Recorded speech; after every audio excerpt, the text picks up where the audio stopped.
Salut à tous, j'espère que vous allez bien. On se retrouve aujourd'hui pour la review de la Gundam Universe numéro 12 du Mobile Suit de Char. Donc le Zaku 2, c'est l'armure mobile que pilote l'antagoniste principal de la première série Gundam. C'est la première fois dans cette gamme de Tamashii Nation qu'on a un robot qui est pas un Gundam pour le coup. Même si le Tolkis, je crois que c'était un Gundam quand même. Il était considéré comme un Gundam. Là c'est la première fois donc du coup qu'on a un Mobile Suit qui n'est pas un Gundam, et qui plus est un mobile suit d'un antagoniste, puisque, de mémoire, voilà, le Tolkis, bon, il avait le cul entre les deux chaises, Zek Marquis, qui pilotait le Tolkis. Là, c'est vraiment l'antagoniste principal de la première série Gundam. Donc, le Zaku 2, une figurine que j'attendais. J'attendais quand même, parce que je voulais faire la paire avec le RX-78-2, donc forcément le Zaku, je l'attendais. Donc, bien sûr un petit tour de la boîte, donc Char Zaku, parce que c'est Char Aznable, le nom du pilote. Bien sûr, c'est une référence à Charles Aznavour, c'est pas une blague, hein, c'est vraiment, ils ont pensé à Charles Aznavour quand ils ont fait le nom du personnage. Donc MS-06S, Char Zaku 2, le Gundam Universe 12, toujours produit par Tamashii Nation pour Bandai. Le petit stickers de qualité qui prouve que c'est bien officiel. Sur le dessus, toujours rien. En dessous, une petite image, donc on va regarder la tranche. Donc un visuel du Zaku. Derrière, comme d'hab, les autres de la Wave, donc avec le Sandrock de Gundam Wing et le New Gundam ou le V Gundam, le RX-93 du film Char contre-attaque. Le blabla habituel. Derrière les boîtes, une petite image promo du Char du Zaku contre le RX-78. Comme d'hab, un petit descriptif que je prendrai pas la peine de lire parce que vu mon anglais, on va éviter. C'est tout pour le tour de la boîte. On va la déballer et on va regarder ça tout de suite. Donc voilà, une fois sorti. Donc déjà, une première impression. C'est dommage que je vais remonter le RX-78-2 pour faire comparaison, mais il est beaucoup plus massif, fidèle à ce qu'on voit dans le film.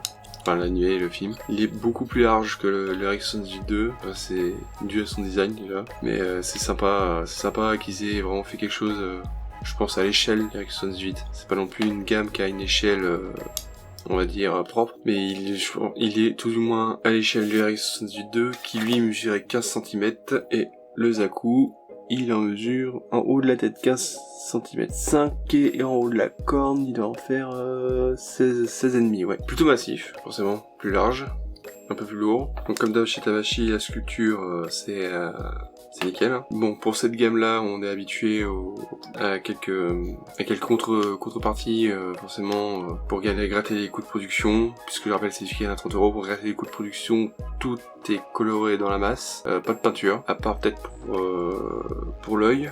Bon, on va regarder ça plus près, mais sinon, niveau sculpture, c'est vraiment très bien, très bien réalisé. Quand même pas mal de différentes couleurs d'utiliser. Hein. Les pièces toujours en plastique moulé noir, le backpack qui est rouge, le reste du Zaku qui fait un peu rose, faut l'avouer. Encore une fois, des pièces en plastique moulées dans une couleur. Donc voilà, bon, je suis habitué à leur travail, c'est niveau sculpture, voilà. Y a rien à reprocher. Niveau peinture, donc oui, comme j'ai dit, y a rien de fait, peut-être juste l'œil. L'œil qui est peut-être peint, je sais pas, j'arrive pas à voir. Alors moi il y avait une feature normalement, c'est que l'œil peut bouger. Alors on va regarder ça tout à l'heure quand on fera le tour des articulations. Et là pour le moment je vois pas comment on pourrait faire ça. Bon, c'est pas grave. Donc voilà, c'est toujours quali, hein. Y a pas trop de défauts de finition, contrairement à ce que j'ai vu certains dire au sujet de ces modèles-là. On voit qu'il y a quelques trous par endroit pour mettre les armes, la hache, le fusil. Bien sûr, je pense que je vais faire comme tous mes autres Gundam Universe, je vais lui mettre un petit coup de panel line, histoire qu'il soit beaucoup plus... qu'il fasse plus produit fini quoi. Même si là je trouve qu'il est pas trop dégueu. Hein. Niveau articulation, qu'est-ce que ça donne? Ah voilà, bien sûr. Alors on va regarder ça. Ah oui tiens, au passage, je déboîte la tête. Et oui effectivement, il y a une petite languette là qui permet de bouger l'œil, et ça c'est cool. Alors ça franchement, moi je trouve que c'est vraiment un truc assez cool qui s'est pensé de faire ça, parce que c'est quand même le gimmick des Zaku, d'avoir qu'un œil. et de les balancer de droite à gauche quand ils observent aux alentours, un peu comme les Cylons dans Battlestar Galactica. Ça fait un peu penser à ça. Hop, et là franchement ouais, je suis assez satisfait. Le truc en plus c'est bien caché. C'est pas un picot à bouger derrière la tête qui aurait été dégueulasse. Non, là c'est bien caché en dessous là, en dessous du casque. Sympa. Bon, je pense que c'est toujours la même chose sur les Gundam Universe, hein. C'est assez limité, alors ça tourne, y'a pas de souci. On peut pas trop incliner la tête vers le haut, on peut un petit peu vers l'avant, c'est déjà ça. Vers le haut, ah si, on peut, voilà. Il y a le cou qui peut sortir un petit peu de son articulation. Ouais. Il y a le cou qui peut sortir un petit peu de l'articulation pour pouvoir justement permettre de basculer la tête vers l'arrière. Ça c'est sympa. Bon, c'est un peu limité, hein. On faut pas s'attendre à une 7 GHz.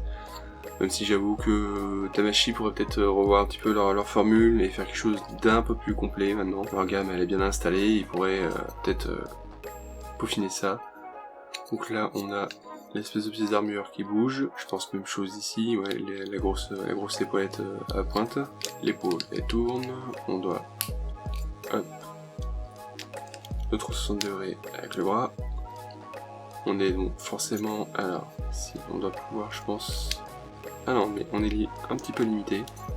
Si je tire plus, je vais le déboîter. Alors, hop. Donc ici, déjà... Ça c'est dégueulasse, ça. Je sais pas... Ah ouais, ça c'est dégueulasse. Qu'est-ce qu'ils ont fait? Ils ont fait un joint en silicone autour de l'articulation. Putain, Tamashii, vous avez foutu quoi là? Qu'est-ce que c'est que cette merde? Ou c'est de la graisse? On dirait de la graisse de montage. Je vais regarder de l'autre côté. On dirait qu'il y a de la graisse de montage qui est restée sur le... Ah ouais, c'est de la graisse de montage. Bon, bah... sympa quoi. Ils auraient pu finir leur taf correctement. Au moins, ils ont pas boudé ça comme des cons, hein, mais on va dire que avoir de la graisse de montage sur ces figurines, ça fait moyen. Donc, épaule limitée. J'aurais pensé qu'ils auraient fait comme le RX-78, où l'épaule était ouverte sur le côté, donc quand on levait le bras, ça passait à l'intérieur de la pièce, et on pouvait lever un peu plus haut. Donc ça va être déjà moins bien niveau articulation. Une rotation au biceps. Les coudes. Ah, dis donc.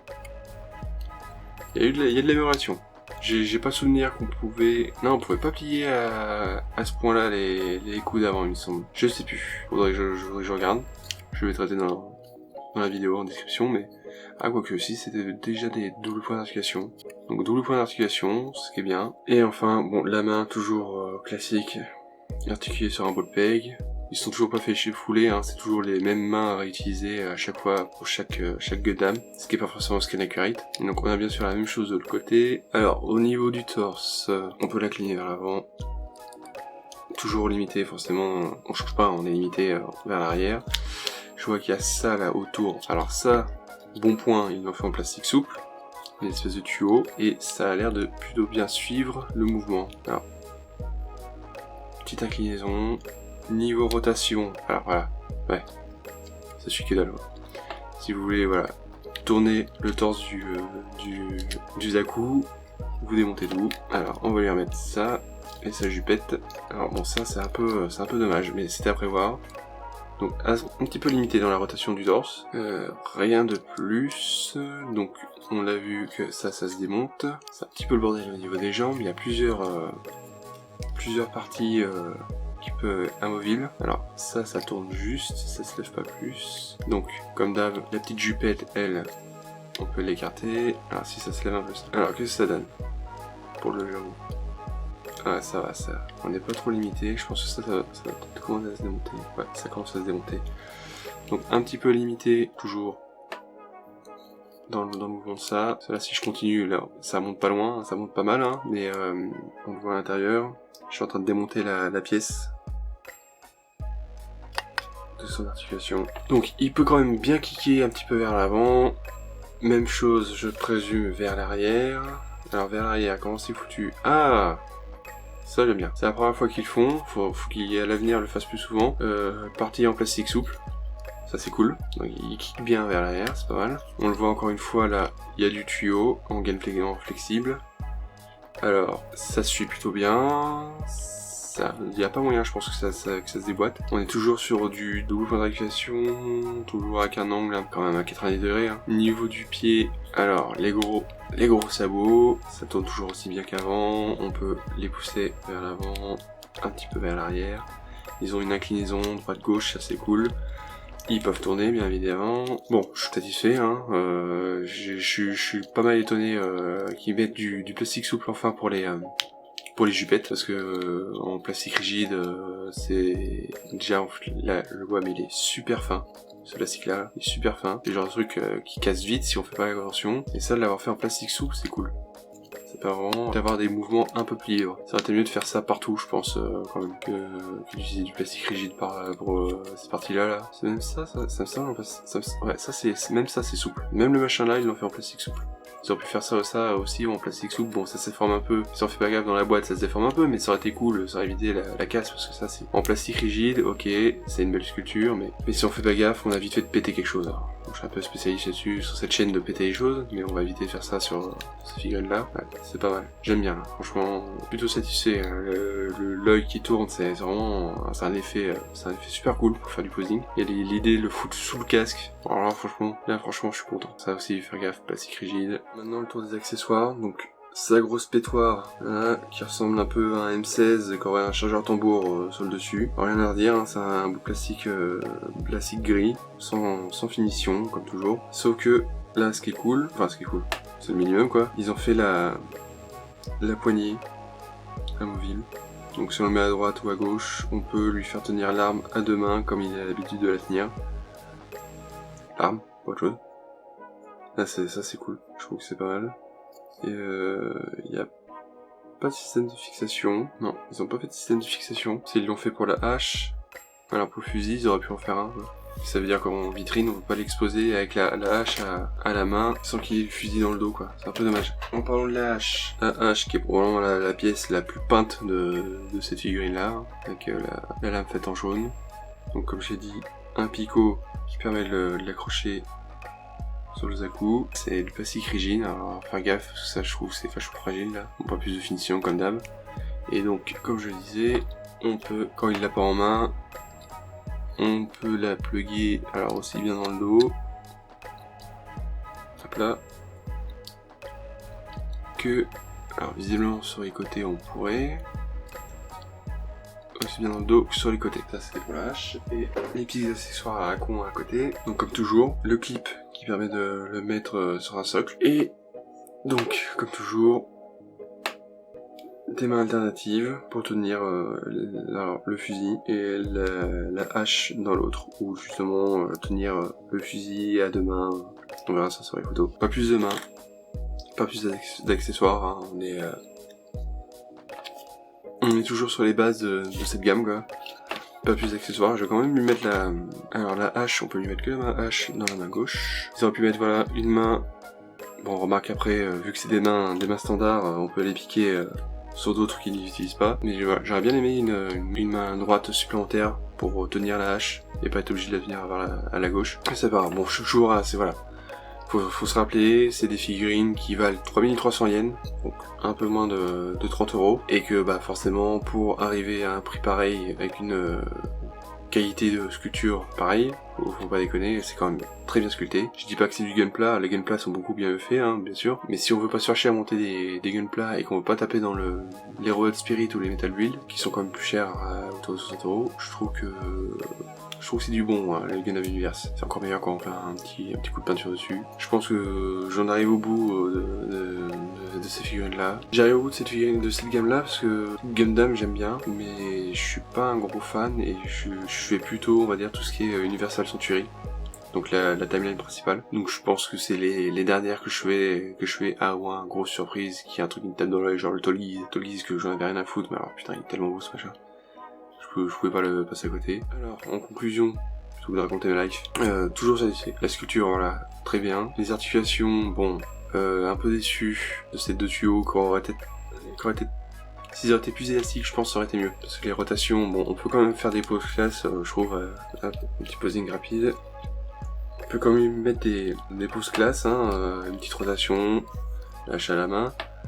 Mais après voilà, c'est pas ouf, hein. On est très vite limité par ça. Ça va que sur les jambes, c'est pas le cas. Sur les jambes, ça suit mieux. Mais sinon, très limité au torse. Les articulations, c'est du classique chez eux, hein. Rien à rajouter. Sur votre site, peut-être préféré peut-être l'utilisation d'un peu plus de plastique souple, comme je l'ai dit, pour les jupettes et tout. Ça aurait été beaucoup plus sympa que du rigide comme là, parce que ça c'est très fragile. Niveau peinture, bon, on a l'habitude, hein. L'œil est bien peint, la hache aussi, hein, mais après c'est tout quoi. Si on veut quelque chose de fini, ça nous de le faire. Quand on sait en connaissance de cause, c'est pas grave, hein, mais quand on sait pas, quand on s'attend à avoir quelque chose d'un peu plus fini, c'est un peu dommage. Donc bon, ouais, satisfait. On va dire que ça sent pas des sentiers battus. Pas de grosse surprise à part du plastique par endroit qui manquait quand même un peu à cette gamme. Mais sinon voilà, c'est une bonne figurine. C'est une bonne figurine. Je trouve qu'il est quand même très classe. On va voir après dans les photos que je vais faire, mais je le trouve vraiment très classe comme mobile suit. J'aurais aimé plus de mains pour tenir les armes à droite ou à gauche, ça aurait été sympa. Mais sinon à part ça, c'est une bonne figurine. Et puis c'est tout pour cette review. J'espère que ça vous aura plu. N'hésitez pas à liker, à commenter, à partager, à vous abonner à la chaîne. Et je vous dis à très bientôt et d'ici là, portez-vous bien.